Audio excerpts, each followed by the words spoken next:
सत्संग से सोधी आवे, नहीं जीव 84 में जावे। सत्संग से सोधी आवे, नहीं जीव 84 में जावे। अब मेटो द्वेष और राग, हो राग या उम्र बतेरी जाली। अब मेटो द्वेष और राग, हो राग या उम्र बतेरी जाली। अब आपको दिखाते हैं, आदि शंकराचार्य जी ने बहुत सारे ग्रंथ अपने अनुभव के बनाए। उनमें से एक है मठ आमनाय महाअनुशासनम। इसको दिखाते हैं आपको।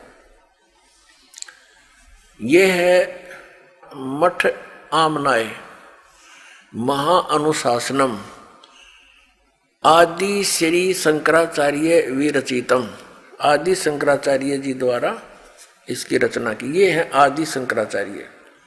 ये 32 वर्ष की उम्र में इनका देहांत हो गया था। और ये हैं 4 मठ। एक ये ज्योतिर्मठ, ये लिखा ज्योति, ये तो पूर्व हिमालय साइड में। और ये है शारदा द्वारका पीठ, शारदा द्वारका पीठ। और ये है श्रृंगेरी मठ। और ये है गोवर्धन मठ पुरी, जगन्नाथपुरी जिसको कहते हैं। और ये है ज्योतिर्मठ बद्री का आश्रम हिमालय। और ये स्थान दिखा रखा है कालटी, जहां पर शंकराचार्य जी का जन्म हुआ। वहां भी इनके नाम से कोई मंदिर बना हुआ है। इसके प्रकाशक कौन है देखिएगा। ये है श्री काशी, ये प्रथम पुष्प, ये वहां लिखा गया इसने। आज श्री शंकराचार्य विरचितम मठ आमनाय महानुशासनम। संपादक तथा भाषांतर करता है डॉक्टर कामेश्वर नाथ मिश्र। आचार्य अध्यक्ष संस्कृत विभाग, अध्यक्ष शब्द विद्या असंकाय, केंद्रीय उच्च तिब्बती शिक्षा संस्थान, सारनाथ, वाराणसी उत्तर प्रदेश, वाराणसी उत्तर प्रदेश में। श्री काशी विद्वत परिषद न्यास, केदार घाट, वाराणसी। प्रकाशक है ये वही आपको दिखा। और यहाँ है, ये कहाँ से प्रिंट हुई है, Shri Mata कमर्शियस private limited B 7/125 बाघहाड़ा, Kedar घाट, वाराणसी। ये इतना दूर वहां से। अब इनके आपको दिखाते हैं कौन कौन से मठ हैं। अब इसमें देखिएगा प्रश्न नंबर 12 पे इसमें क्या कहा है, इसका ऊपर वर्णन चला आ रहा है। इसमें इन्होंने निर्णय दिया है कि मठों की संख्या, इस प्रकार ग्रंथ में मठों की कुल संख्या 7 बतलाई गई है, जिनमें 4 भारत के 4 दिगंतों में स्थापित किए गए थे और उनका कार्य क्षेत्र भी बतलाया गया है। वस्तुतः लौकिक व्यवहार के लिए यही 4 मठ द्वारका शारदापीठ, गोवर्धन ज्योतिष पीठ एवं श्रृंगेरी सम्मत है। शेष 3 मठ वैज्ञानिक विग्रह श्लोक नंबर 39 परिभाषित है। इनकी विग्रह कल्पना केवल विज्ञानात्मक है, भावनात्मक है। अर्थात यदि किसी मुमुक्षु को किसी सद्गुरु आचार्य की शरण नहीं मिल पाई तो वे वह निर्देशानुसार अपनी गुरु तथा पीठ की भावना करके मोक्ष मार्गी हो जाते हैं। लौकिकी सत्ता न होने के कारण वे सुमेरु स्वात्मा एवं निष्कल आमनाओं के आचार्य, योगपट और ब्रह्मचारी के नामों की निरुक्तियां नहीं हैं। अब यहाँ पूर्वोक्त चारों मठों की स्थिति और अक्षेत्र तो भूतल पर बतलाए गए हैं और भारत के चारों भागों में अवस्थित हैं। ऊर्ध्व दिशा तो ऊपर है, ऊर्ध्व ऊपर, आकाश में, स्वर्ग अथवा अन्य लोकों में यह मठ नहीं हो सकता। गंधर्व नगर अथवा आकाश महल की भांति यदि हो भी सकता है तो केवल भावना लोक में, भूलोक में नहीं।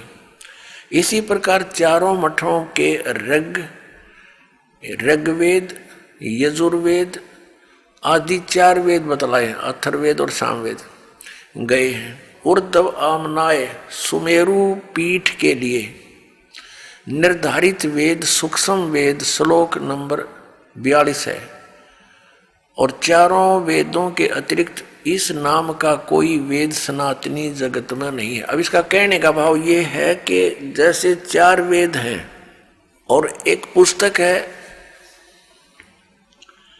ये मठामनाय महानुशासनम, इसके श्लोक नंबर 42 में एक सूक्ष्म वेद का भी जिक्र है, पर लेखक अनुवादकर्ता कह रहा है कि ये तो कहीं और ही हो सकता है, हमारे सनातनी जगत में केवल 4 ही वेद हैं।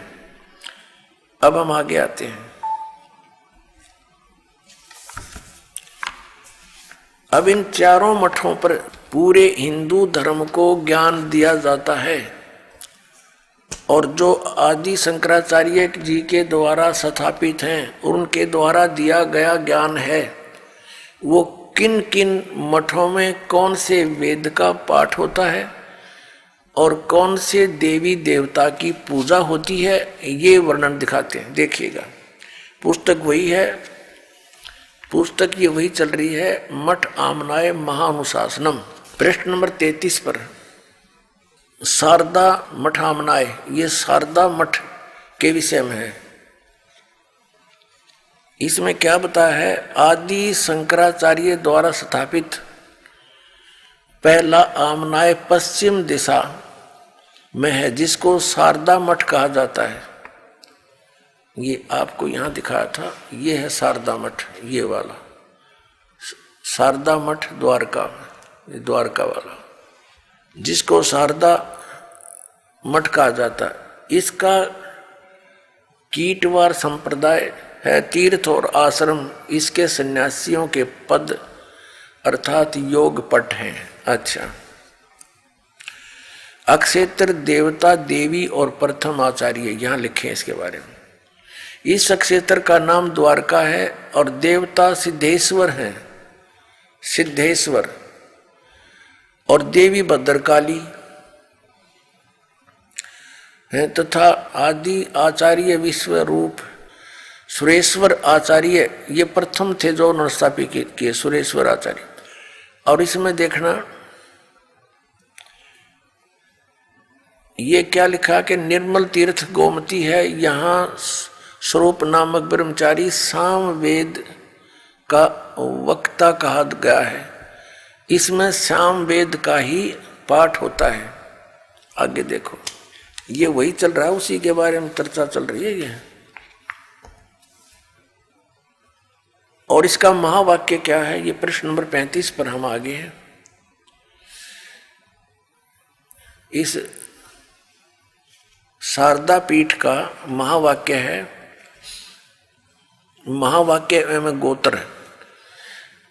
इस आमनाय का महावाक्य तत्वमसि, तत्त्वमसि, तत्वमसि है। इसका उल्लेख साम वेद अंतर्गत ये छांदोग्य उपनिषद का 6/8 ये श्लोक है, अध्याय 6 का श्लोक 8। ये छांदोग्य उपनिषद से लिया गया इन्होंने ये तत्वमसि, और यहाँ इसका निर्णय दिया कि जो तत्वमसि इन 3 पदात्मक महावाक्य रूपी त्रिवेणी संगम में तीर्थ की भावना से स्नान करता है, अर्थात तत्त्वम पदों का शोधन करके महावाक्य के लक्ष्य अर्थ के चिंतन में तल्लीन रहता है, उसे तीर्थ नाम से कहा जाता है। ठीक,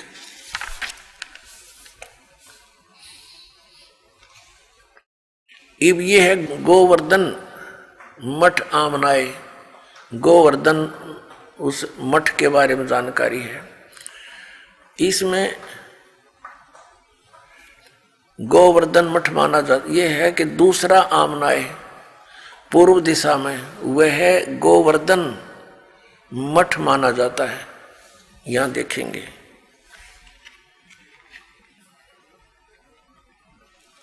ये है गोवर्धन मठ यानी पुरी, गोवर्धन मठ जगन्नाथपुरी में। दूसरा आमनाय पूर्व दिशा का है, वह है गोवर्धन मठ माना जाता है। संप्रदाय भोगवार है और वन और आरण्य इसके सन्यासियों के पद योगपट है। अब इसमें क्या है, इसका भगवान कौन है? इसका क्षेत्र पुरुषोत्तम है और भगवान जगन्नाथ इसके देवता हैं और देवी विमला है, आचार्यों के ये नाम है। और इसका जो महावाक्य क्या है, यहां पर महावाक्य प्रज्ञानम ब्रह्म, और ये ऐत्रेय उपनिषद का है 5/3। ये यहां से लिया है इन्होंने ये मंत्र जाप करण का। और यहां पर हम देख रहे हैं 38 पृष्ठ पे है। इस मठ के ब्रह्मचारी के लिए ऋग्वेद का ही पठन स्वाध्याय बतलाया गया है और गोत्र का नाम काश्यप है। इसमें गोवर्धन पीठ में ये ऋग्वेद पढ़ते हैं और नहीं।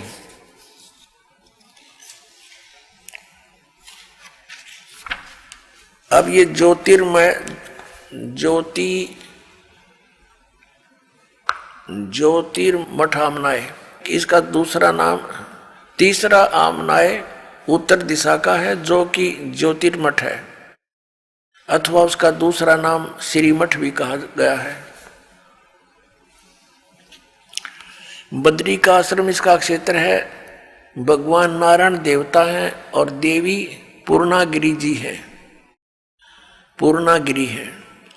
और तोटक आचार्य इसके प्रथम आचार्य कहे गए। और यहां इनका महावाक्य क्या है? अयम आत्मा ब्रह्म, ये मांडुक्य के उपनिषद का दूसरे अध्याय से लिया गया है, दूसरा श्लोक है। यह आत्मा ब्रह्म है, क्लियर कर दिया। अब देखते जाना इनके कारनामे, करामात। आनंद नामक ब्रह्मचारी अथर्ववेद का उपदेशक होता है। अब चौथा देखो, ये है पृष्ठ नंबर 44 पर। और श्रृंगेरी मठ आमनाय, ये चौथा है। चौथा दक्षिण दिशा में अवस्थित आमनाय है। मठ का नाम श्रृंगेरी है, संप्रदाय भूरीवार है और गोत्र भूर्भुव है। इसमें सरस्वती आदि सन्यासी रहते। रामेश्वर नामक का क्षेत्र है। भगवान आदि वाराह है, आदि वाराह इसका देवता है। और इस मठ की देवी कामाक्षी हैं। और इनका महावाक्य क्या है? यजुर्वेद यहां पढ़ा जाता है। ब्रह्मचारी चैतन्य नाम का होता है और जो यजुर्वेद का स्वाध्यायी होता है, इसका ही महावाक्य अहम ब्रह्मास्मि वरहद उपनिषद का 3/4/10 कहा गया। या इस वरहद उपनिषद से लिया गया यू अहम ब्रह्मास्मि, और नाम वेदों का ले रही है। अब इन शंकराचार्यों द्वारा कैसा ज्ञान दिया जाता है, थोड़ी सी एक झलक दिखाते हैं। ये पुस्तक है कि हिमालय तीर्थ,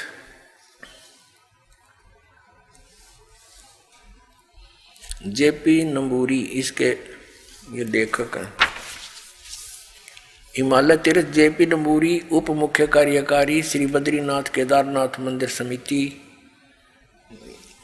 कोलकाता से प्रकाशित है।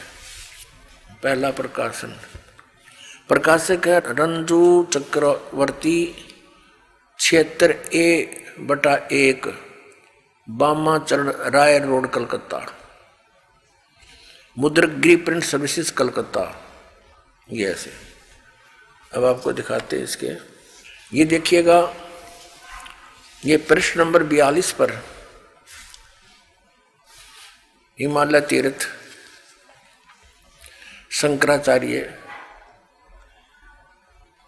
ये शिव रहस्य नामक कोई पुस्तक है। बौद्ध मीमांसक मंत्र अर्थात कलयुग के 3000 वर्ष व्यतीत होने पर बौद्ध मीमांसकों के मत पर विजय प्राप्ति के लिए शंकर यति के रूप में आविर्भूत होंगे। आविर्भूत यानी कलयुग जब 3000 वर्ष बीत जाएगा तब शंकराचार्य का जन्म होगा, और उनका जन्म ऐसे ही हुआ 3000 वर्ष बीत जाने पर। अब इसमें कथा दिखाते हैं आपको, हमारे शंकराचार्य जी हमें क्या कथा सुनाते हैं, कैसा ज्ञान देते हैं। यह एक कथा सिंपल सी लेंगे, ज़्यादा इतना समय नहीं हम वेस्ट करेंगे। देखना, ये पृष्ठ नंबर 19 पे एक कथा सुनाई है इन्होंने इन तीर्थों के बारे में। ये तीर्थ कैसे बने, ये हिमालय तीर्थ पुस्तक है। यहाँ लिखा है कि ये पहले तो उन्होंने और बताई है, नर और नारायण ऋषियों के पश्चात अन्य ऋषि मुनियों व भक्तों द्वारा यह ज्योतिर्लिंग पूजित रहा। एक भगवान ने कोई किसी नर और नारायण नामक व्यक्तियों की पूजा से प्रसन्न होकर ज्योतिर्लिंग की स्थापना की, उसकी ये पूजा करते रहे। उसके पश्चात तत्पश्चात महाभारत काल में पांडवों द्वारा गोत्र हत्या अर्थात महाभारत युद्ध में अपने भाई बंधुओं आदि की हत्या के पाप से मुक्ति हेतु यहाँ पर देवादिदेव महादेव की आराधना की। अपना पाप नाश करने के लिए भगवान शंकर भगवान की पूजा की उन्होंने, ये पांडवों ने। इसी प्रसंग में पुराणों में एक कथा आती है, भगवान वेद व्यास जी की आज्ञा से पांडव केदार क्षेत्र में गए। भगवान महिष यानी भैंस का रूप धारण कर केदार अंचल में विचरण करने लगे। भगवान शंकर ने भैंस का रूप धारण किया और उस केदार अंचल में यानी उस क्षेत्र में घूमने लगे भैंस बनकर। और भीम ने भगवान शिव को मायावी महिषी के रूप में पहचान लिया। अब नो कहे भीम ने वो पहचान लिया कि ये भगवान शिव है भैंस के रूप में, और वे ऐसा जानकर भगवान शिव महिष रूप में पृथ्वी में समा ही रहे थे कि महाबली भीम ने दौड़कर उनका पिछला भाग पकड़ लिया। पांडवों की भक्ति एवं विश्वास को देखकर भगवान शिव ने उन्हें साक्षात दर्शन दिए। गुरु हत्या पाप के फल स्वरूप प्रायश्चित के रूप में भीम द्वारा पकड़े गए पृष्ठ भाग की पूजा अर्चना का आदेश देकर वहीं अंतर्ध्यान हो गए। पृष्ठ माने पिछला हिस्सा, भैंस का पिछला, मैं बताऊंगा आपको डिटेल से। पृष्ठ भाग ने शिला का रूप धारण किया, पत्थर बन गया फिर पिछला हिस्सा। अब ये क्या कहना चाहते हैं कि जब इन पांडवों को श्री कृष्ण जी ने आदेश दे दिया था कि तुम्हारे ऊपर एक भयंकर पाप है, जो महाभारत में तुमने बंधुघात किया, गुरुजन मार दिए, कितना अत्याचार किया, इसके मोक्ष के लिए तुम हिमालय में जाओ और वहाँ तपस्या करो अंतिम श्वास तक। तो क्या कहना चाह रहे हैं ये लेखक कि पांडव वहाँ पर अपना वो भक्ति कर रहे थे, तपस्या कर रहे थे, साधना कर रहे थे। भगवान शिव आगे वहाँ पर भैंस रूप धारण करके अन्यों के भीम ने पहचान लिए और भीम दौड़ा तो भगवान शंकर समझ गए उसको, इस कारण से वो पृथ्वी में समान लग गए। और फिर केवल पृष्ठ भाग यानी पिछला हिस्सा शेष रह रहा था पृथ्वी में जानते। महाबली भीम ने पकड़ कर डांट लिया कसूती तरह, और वो फिर इतना बार रह गया, फिर वो पत्थर का बन गया। और कहते भगवान शिव वहां प्रकट हो गए। ये काल का छल है सारा, ये शिव रूप में प्रकट हो गया और उनको कह दिया कि तुम बस इसकी पूजा करो भैंस के पिछले हिस्से की, और टट्टी गोबर के स्थान की भीम पूजा करने ला दिए, और वो बन गया तीर्थ स्थान। वो टट्टी पेशाब के पोर्शन का नो कही तुम इसकी पूजा करो, और वो तीर्थ बन गया हमारा। क्या देखिए फिर पढ़िए, ये समझ में आओगा। भगवान वेद व्यास की आज्ञा से पांडव केदार क्षेत्र में आए। भगवान महिष यानी भैंस का रूप धारण कर केदार अंचल में विचरण करने लगे। भीम ने भगवान शिव की मायावी महिष के रूप में पहचान लिया, शिव को भैंस के रूप में पहचान लिया। वह ऐसा जानकर भगवान शिव महेश रूप में पृथ्वी में समा ही रहे थे कि महाबली भीम ने दौड़कर उनका पिछला भाग पकड़ लिया।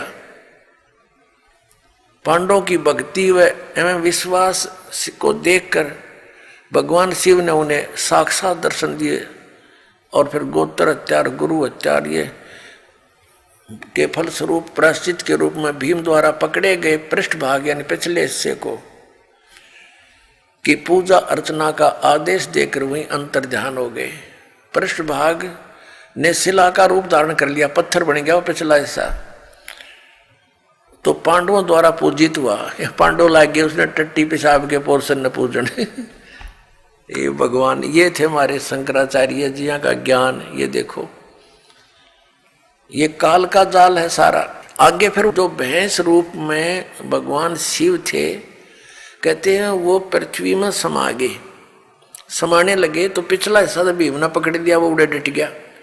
अब आगे कौन कौन से पैर कहाँ गए, मुंह कित निकला जाकर उसका, ये देखियो।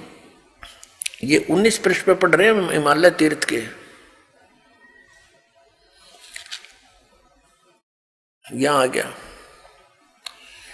अंतर जा रहा, और वो फिर पिछला हिस्सा पृष्ठ भाग यानी पिछला हिस्सा, ये पिछला भाग है भीम द्वारा पृष्ठ भाग जो है निशिला का रूप धारण कर लिया, और पांडवों द्वारा पूजित हुआ। पांडव उसकी पूजा करने लगे, फिर पूछड़ की, और तब से आज तक पूजित है। आज तक उससे की पूजा पर लग रहे हैं भक्त।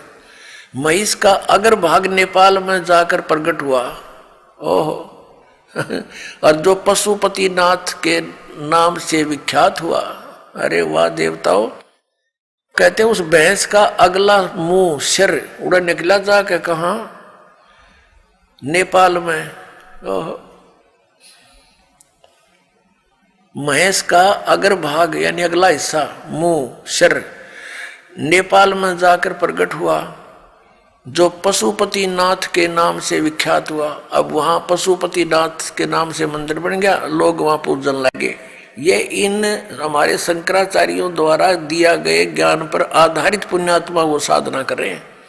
महिष के अन्य 4 भाग कर्म से तुंगनाथ में बाहु, रुद्रनाथ में मुख, मद महेश्वर में नाभि और कल्पेश्वर में जटा। इस प्रकार केदारनाथ को छोड़कर महिष रूपी भगवान शंकर के अन्य 4 भाग केदार क्षेत्र में प्रतिष्ठित हुए। केदारनाथ सहित ये स्थान पंच केदार नाम से विख्यात है। अब देखो नेपाल में पहुंच गया अग्रभाग, महिष का अग्रभाग नेपाल में अगला हिस्सा, और बाकी ये सारे भारत में रह गए। और वो नेपाल में जो पशुपतिनाथ की पूजा होती है वह ऐसे इनके बनाए हुए ये अपना विधान है। देखो पुण्यात्माओं, हमने वो साधना करनी है जो हमारे पवित्र वेदों और पवित्र गीता में लिखी है। हम ये नहीं कहते कि ऐसा ना हुआ होगा। भक्ति मार्ग में कोई भी चीज असंभव नहीं होती, क्योंकि ये काल भगवान 1000 कला का भगवान है, सहस्र कला का और सहस्र भुजा का। तो ये भी बहुत प्रबल है, बहुत शक्ति युक्त है, सिद्धियां हैं इसके अंदर। ये कुछ भी कर सकता है इस प्रकार के भ्रमित करने के लिए। तो हम ये नहीं कहते कि ऐसा नहीं हुआ होगा, ये फिर ये तो यादगार रहेगी। हमने पूजा वही करनी है जो हमारे सदग्रंथ बताते हैं।